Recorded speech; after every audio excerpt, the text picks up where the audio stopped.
இந்தியாவுக்கு நமக்கு எந்த சம்பந்தமும் இல்லை. இந்தியா வாழ்றதுல ஆட்டத்திலே நம்ம இல்லை, கிரவுண்டுகளே நம்ம இல்லை, திடல்ல இல்லை. அது வேற நின்ன சின்னத்தை எடுத்துக்கிட்டு மைக்குன்னு ஒரு டொய்க்க கொடுத்தான். இந்த மைக்கும் இல்லை.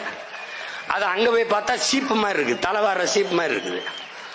முத பெட்டியிலே நம்ம சின்ன 3வது 4வது பெட்டியில் இருக்கு. அதுல தேடுறான்டா தன்மானமிக்க தமிழ் மக்கள், அதுல தேடுறாங்க. எங்கே எங்கடா என் மகன் சீமானுடைய சின்னம்? எங்கடா மைக்? எங்கடா? எத்தனாவது பெட்டியில? எத்தனாவது? ஒத்த ரூபாய் ஓட்டு கொடுக்கலடா.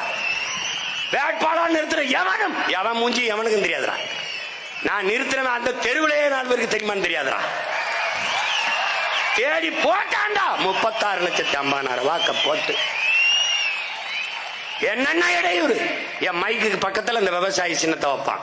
அவன் சீமானுக்கு போடுறோம்னு நினைச்சு போட்டான். அதுல 1,00,000 ஓட்டு போச்சு. இதையெல்லாம் தாண்டி வெல்வதற்கு பேர் தாண்டா புரட்சி. அதான் புரட்சி.